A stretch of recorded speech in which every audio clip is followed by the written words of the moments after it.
আসসালামু আলাইকুম দর্শক মণ্ডলী, কেমন আছেন আপনারা? আশা করি ভালো আছেন।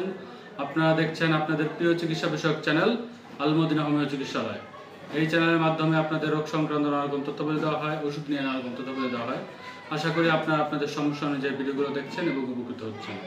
বন্ধুগণ, বরাবরের মতো চলে এসেছি আপনাদের মাঝে নতুন একটি রোগ নিয়ে, নতুন একটি বিষয় নিয়ে। তো আজকে আমি যে বিষয়টি নিয়ে আলোচনা করব, এই বিষয়টি হলো নাভিতে ক্ষত। নাভিতে ক্ষত, যাকে ডাক্তারি ভাষায় বা ইংরেজিতে বলা হয় infection on Bailey. Infection on Bailey, এই সমস্যাটি নিয়ে আজকে আমি আলোচনা করব। তো যাদের এই সমস্যা রয়েছে তারা পুরো ভিডিওটি না টেনে দেখবেন এবং আমার চ্যানেলে যারা নতুন এসেছেন চ্যানেলটি সাবস্ক্রাইব করে পাশে থাকা নোটিফিকেশন বেল আইকনটি প্রেস করে দেবেন, যাতে প্রত্যেকটি ভিডিও আমি ছাড়ার সাথে সাথে আপনারা পেয়ে যান এবং আমাদের ভিডিওগুলো আপনাদের কেমন লাগছে তা আপনারা কমেন্টের মাধ্যমে জানাতে পারেন। তো বন্ধুগণ, প্রথমেই আমরা জেনে নিই নাভিতে ক্ষত কি কি কারণে হয়, কি কি লক্ষণ থাকবে, কি কি সমস্যা আপনারা অনুভব করবেন এবং কি কি ওষুধ আপনারা সেবন করতে পারেন সে সম্পর্কে এখন আমি ধারণা দিব।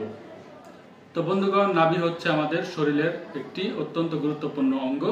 এটি আমাদের পেটের মাঝামাঝি অংশে থাকে। আমাদের জন্মের সময় এই নাভি আমাদের মায়ের জরায়ুর সাথে, জরায়ুর যেই নালী রয়েছে সেই নালীর সাথে আটকানো থাকে। এটির মাধ্যমে একটি বাচ্চা তার মাঠ থেকে খাবার পায়, পুষ্টি পায়। তাই নাভি আমাদের গুরুত্বপূর্ণ একটি অঙ্গ। নানা কারণে আমাদের নাভির ভিতরে ক্ষতর সৃষ্টি হতে পারে। অনেক সময় দেখা যায় বাইরে ধুলো ময়লা সেখানে জমে গিয়ে ঘাম জমে থাকার ফলে সেখানে ঘায়ের সৃষ্টি হতে পারে বা ক্ষতর সৃষ্টি হতে পারে। তার পাশাপাশি অনেকে আছে যারা নোংরা হাতে নাভি পরিষ্কার করতে গিয়ে ছিলে যায়, এর কারণে সেখানে ক্ষত সৃষ্টি হয়, লাল হয়ে যায়, ব্যথা করে ইত্যাদি নানা রকম সমস্যা দেখা যায়।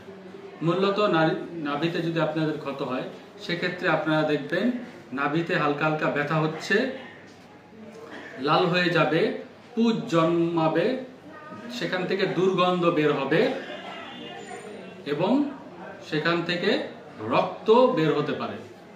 এই লক্ষণগুলো যদি আপনারা দেখে থাকেন তাহলে আপনারা দ্রুত একজন চিকিৎসকের শরণাপন্ন হবেন। আপনাদের নিকটস্থ যে কোনো হোমিও চিকিৎসকের পরামর্শ নিতে পারেন বা নিচে আমার নাম্বার দেওয়া থাকবে। এখানে আপনারা ফোনের মাধ্যমে যোগাযোগ করে আমার থেকেও ওষুধগুলো সংগ্রহ করতে পারেন। পার্সেলের মাধ্যমে সারা বাংলাদেশে আমরা ওষুধ সরবরাহ করে থাকি, চাইলে আপনারাও নিতে পারেন। বিদেশেও ওষুধ সরবরাহ করা হয়। তো বন্ধুগণ, এই সমস্যা হলে আপনারা বেশ কিছু হোমিও ওষুধ যদি সেবন করেন সেক্ষেত্রে আপনারা স্থায়ীভাবে সুস্থ হতে পারবেন ইনশাআল্লাহ।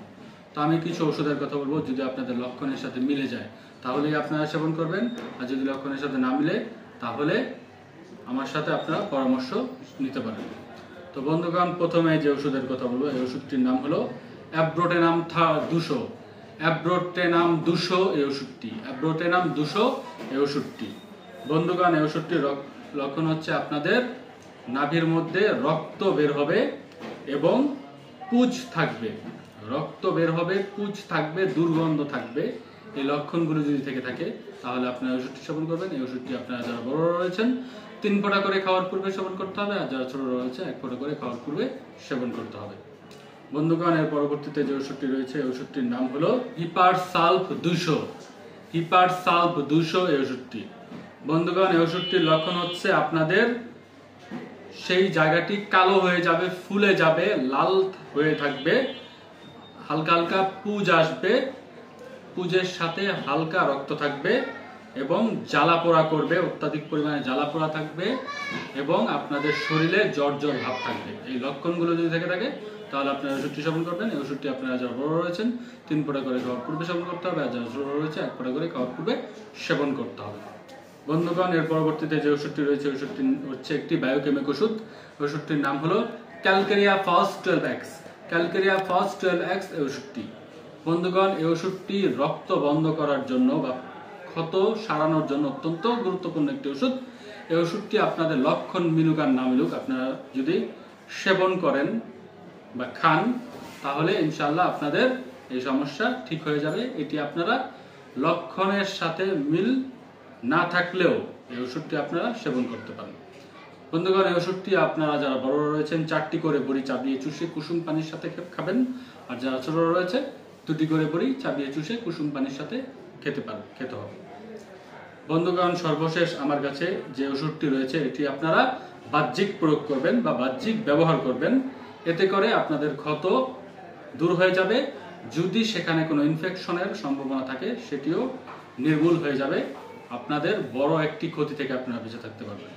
তো এই ওষুধটির নাম হচ্ছে calendula mother tincture. Calendula mother tincture এই ওষুধটি আপনারা 3 বেলা ব্যবহার করবেন। আক্রান্ত স্থানে একটি তুলোর মধ্যে অল্প একটু ওষুধ নিয়ে আপনারা আক্রান্ত স্থানে লাগিয়ে দিবেন। এতে আপনাদের ক্ষত দ্রুত সেরে যাবে, ইনফেকশনের হাত থেকে আপনারা মুক্তি পাবেন, পুঁজ আপনাদের ধীরে ধীরে শুকিয়ে যাবে। বাকি ওষুধ খেলেও আপনাদেরটা তাড়াতাড়ি সারবে। এটি আপনারা বাহ্যিক প্রয়োগ করবেন। তো বন্ধুগণ, আশা করি আমার কথাগুলো আপনারা বুঝতে পেরেছেন। যদি ভালো লেগে থাকে তাহলে আমার চ্যানেলটি সাবস্ক্রাইব করবেন, পাশে থাকা নোটিফিকেশন বেল আইকনটি প্রেস করে দেবেন, যাতে প্রত্যেকটি ভিডিও আমি ছাড়ার সাথে সাথে আপনারা পেয়ে যান। এবং আমাদেরকে কমেন্টে জানাবেন, আপনারা নিচে কমেন্টে জানাবেন কি কি সমস্যা আপনার রয়েছে এবং কি কি ভিডিও আপনারা দেখতে চান। আমরা আপনাদের চাহিদা অনুযায়ী ভবিষ্যতে ভিডিও বানানোর চেষ্টা করব এবং আপনাদের রোগ সম্পর্কে আমরা ওষুধ আপনাদের বলে দিব। তো বন্ধুগণ, আজকে পর্যন্ত রাখছি। ভালো থাকবেন আপনারা, আমাদের জন্য দোয়া করবেন। আসসালামু আলাইকুম রহমতুল্লাহি ওয়া বারাকাতুহু।